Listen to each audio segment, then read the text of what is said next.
Public Works Secretary Vince Dizon carried out the second leg of his Maharlika Highway inspection. And for more details, let's bring in our mobile journalist Arles De Los Santos, who's reporting live to us. Okay, Arles, so tell us, ano bang nahanap ni Secretary Dizon? Let's start with this flyover sa Malabog Daraga. 12% lang ang na-complete. So ano yung nakita ni Secretary Vince doon? So far, Pauline, no, kasama sa mga problema na nakita ni Secretary Vince Dizon dito nga sa flyover na ito, no, yung mga nilulumot na ng mga semento, gayon din yung mga bakal na kinakalawang na, at imbis daw na makatulong sana doon sa publiko, no, hindi pa daw ito napakikinabangan hanggang sa ngayon. Itong flyover kasi na ito sana, Pauline, no, yung makikita natin dito, putol siya and meron ito dapat haba na 700 meters and dapat susuportahan ito yung mga sasakyan na palabas mismo mula sa Bicol International Airport nang sa gayon ay hindi mag-congest, no, doon sa area na iyon, dahil makita natin talagang masisikip yung mga kalsada at kung dadami yung mga international at domestic flight na dadaan nga doon sa Bicol International Airport ay talagang pwedeng asahan yung mabigat na daloy ng trapiko dito, no? Kaya itong flyover na to sana mula doon sa Bicol International Airport palabas, ito yung gagamitin para daanan. Pero dahil hindi pa rin mapakinabangan, yun nga daw, tila perwisyo ang dulot nito sa publiko. Oo, Arles, kitang-kita natin na unfinished, incomplete talaga itong proyekto. And what's even more startling is 5 years na yung nakatenga, no? So ang plano daw, sabi ni Secretary Vince, this contract will be terminated, and this contract is owned by yung Discayas as well as Hi-Tone, yung sa kapatid yung sa kay Zaldico nga. But how will the rebidding work? How will that process work? So magi-start yan Pauline sa February at least, no? Kasi itong Discaya and owned companies ay hindi na pwede makapagkontrata dahil yung ilan sa mga ito ay may mga kaso na, and then yung kabukod naman, yung Hi-Tone, meron din problema. Pero alam mo, kasama din sa mga inikot dito, Pauline, at na-raise, no, sa concern ni Secretary Vince Dizon ay yung iba pang mga abandonado mga proyekto na nasa ilalim naman ng projects ng SunWest, no, na kasama pa rin nga doon sa sinasabi na may link kay resigned Congressman Zaldico. But at least for the bidding process, ang mangyayari ay yung design ulit, no, at kung magkano yung kakailanganin para nga matuloy ito. Pero at least ayon sa Region 5 DPWH Director, nasa 290 million pesos pa daw yung kulang nang sa gayon ay mapakinabangan pa ito, and halfway through 2027 yung target na maayos ito. Pero Arles, tell us, sino ba yung mga regional and district officers ng DPWH dyan?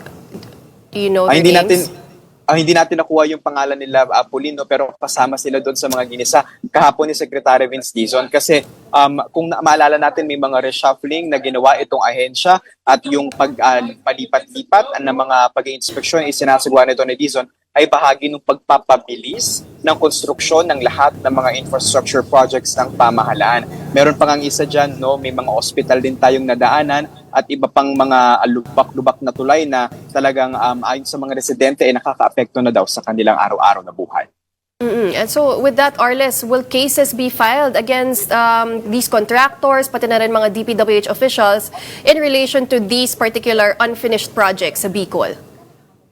Sisilipin yan ng DPWH, Pauline, pero ayon kay Secretary Vince Dizon, mayroon silang dalawang mga paraan para nga sa isinasagawang rehabilitasyon o pagtapos ng mga proyekto. Una, syempre, yung pagtapos muna ng mga proyekto. Yun talaga yung kanilang priority dahil flyover man daw yan o kalsada o mga flood control projects, nasa mandato daw ng Pangulo na tapusin nga ang lahat ng mga ito para mapakinabangan ng publiko. And then pangalawa, kung paano nga ba mapapanagot yung may mga issue, no, sa kontrata sa gobyerno nang sa gayon nga hindi na maapektuhan yung susunod pang mga proyekto nito o kung maaari nga hindi na muli ito makapag-bid sa anumang proyekto ng DPWH. So two ways yan, completion and persecution kaugnay ng mga projects ng pamahalaan. Well, speaking of projects, Arles, bukod dito sa flyover sa Malabog Daraga, ano pa bang mga proyekto yung may nahanap na maanumalyang mga projects dyan sa Bicol? Nakita din dito, Pauline, no, yung hindi pa rin natatapos o mabagal daw na konstruksyon ng Bicol Regional Hospital and Medical Center na nakita natin kahapon after how many years, tila skeleton pa din siya, no? Masasabi natin ganun dahil pundasyon pa lamang ng supposed 10-story building yung naitatayo doon, and nasa 36% pa lamang yung supposed na completion nito, pero dahil nga na-suspend sila for 7 months dahil sa redesigning, no, muling pagdidisenyo dito, meron daw silang negative 15%. So more or less 16% clearly lang yung kanilang completion doon. And sabi ng governor din dito, no, ng Albay, na si Governor Rosal, no, sinasabi nila na malaki daw sana yung may tutulong nito sa publiko dahil yung kanilang kasalukuyang ospital na ginagamit ay kaya lamang mag-house ng more or less 200 to 300 na mga patients, no. Pero kung mabubuksan daw sana itong Bicol Regional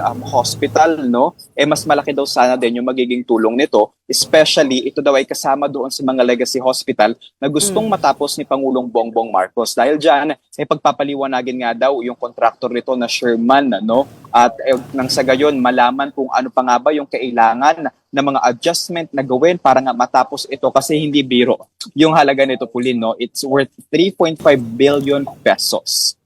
Oo, grabe. So, Arles, itong Sherman na construction, sila ba ay mahahabol pa? Sila ba ay nakausap na rin ni Secretary Dizon? So far, wala pang pagpapatawag sa kanila, Pauline, no. Pagpapaliwanagin pa lang so far ang plano ngayon ng DPWH. Pero itong Sherman, ayon kay Secretary Vince Dizon, mabilis naman daw yung mga kontrata at mga proyekto na natatapos doon sa Maynila. So they would like to ask for clarification. Yung project din ongoing pa rin sa ngayon. Ayon nga dun sa DPWH ng Region 5, may suspension nga daw, no, so for redesigning. Pero kahapon nung nakita natin doon akto nga na gumagawa yung mga trabahador doon, no, so kailangan talagang masilip at mapagpaliwanag agad itong contractor na ito ayon kay Secretary Vince Dizon. Okay, Arles, tell us, ano ba yung agenda ni Secretary Dizon today? Pasado ngayon, Pauline, nandito tayo ngayon sa Calbayog sa Samar, no. Isa ito sa mga kadugtong pa din ng Maharlika Highway na plano nga ng rehabilitasyon ngayong 2026 na may halagang 16 billion pesos. Mga pasado alas 9 ng gabi nang dumating tayo dito kagabi, and nakipagpulong agad sa Secretary Vince Dizon sa kaparian dito at natapos na nga daw sila ng alas 12 ng madaling araw. Hindi pa natin nakukuha yung impormasyon kung ano-ano nga ba yung kanilang mga napag-usapan, pero sa mga nakausap natin dito ng mga pasahero at mga residente dito, nakaaapekto daw talaga yung mga baku-baku at lubak-lubak na mga kalsada na sakop ng Maharlika Highway sa probinsya na ito papunta sa Leyte at doon nga pababa ng Mindanao, no. So mag-iikot ngayong araw si Secretary Vince Dizon kasama ang ilang mga opisyal pa ng DPWH at ang kanilang layon mas maintindihan pa kung paano nga mapapabilis yung construction dito dahil sa gayon talagang maisip na rin, no, kung paano mapapabilis yung plano dito, but at least doon sa Bicol, sa Naga at sa Albay, yung target parang mga Semana Santa, dapat at least temporarily finish na yung mga rehabilitation doon bago mag-proceed. Yung full-blown na rehabilitation, kailangan nating abangan kung kaparehas din ba na approach ang gagawin dito ng DPWH. So may clear timeline before Semana Santa, before Holy Week. Pero Arles, itong pag-iinspeksyon ni Secretary Dizon after ng probinsya ng Bicol, may sunod pa ba siyang pupuntahan? Yes, Pauline, wala pang final date pero for now ang target bumaba din doon sa Cotabato, sa Lanao and sa basta Mindanao area, no, but there's no specific time yet. Pero kabahagi pa din 'yon ng Maharlika Highway na largest, no, or longest road network sa Pilipinas. All right, well, thank you very much for that update. That was mobile journalist Arles de los Santos.